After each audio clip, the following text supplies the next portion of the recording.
এ উঠেছে ছোট বাচ্চা।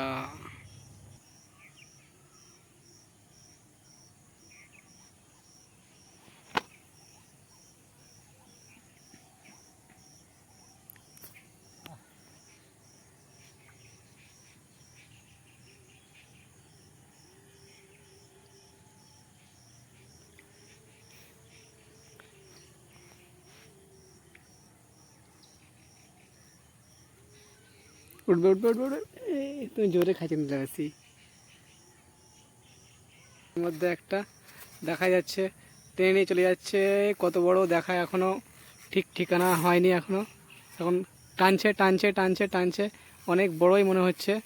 দেখি এখন কত দিক, দেখি দেখি দেখি কত বড়ই দেখা যাচ্ছে এখন। এই তো ঘাটের দিকে টানছে, এই এই এই এই এই এই ঘাটের দিকে টানছে। একে একটু খেলিয়ে তুলতে হবে একটু। এই এই এই এই দেখি বেশি দেরি করা যাবে না, তখন মাছটা ছেড়ে যাবে। তো একে তোলার জন্য ব্যবস্থা করছি। এবার দরকার হলে নামতে হবে, নেমেও তুলবো মাছটাকে। এই এই এই ডাঁড়ি বেঁকিয়ে যাচ্ছে, ডাঁড়ি বেঁকিয়ে যাচ্ছে, ডাঁড়ি বেঁকিয়ে যাচ্ছে, ছিপ বেঁকে যাচ্ছে।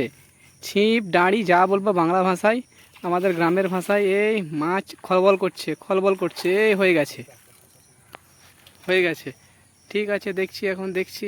নামতে হবে নামতে হবে নামতে হবে। মাছটাকে ডাঙায় তুলতে হবে, মাছটা ডাঙায় তুলতে হবে। ডাঙায় তুলো। নামে নামো নামো, নামবো নামবো, আস্তে করে নামবো, আস্তে করে নামবো। হ্যাঁ, কোথায় দাঁড়াবো? কত বড় কি মাছটা, তো মনে হচ্ছিল না যে ঠিক একটা পজিশনে আসবে। এবার দেখি, এই তো যে মাছটা ধরলো তার ছবিটা দেখে নিও। মাছটা অনেক বড় এবং 1 থেকে 1.5 কেজি সাইজের হবে। এবং মাছটার নাম কি মনে হচ্ছে এটার? কাতলা মাছ। কাতলা মাছ এরকম দেখতে খুব ভালো এবং খেতেও খুব ভালো সুস্বাদু। তো মাছটাকে এবার আমরা নেটে ভরার ব্যবস্থা করছি।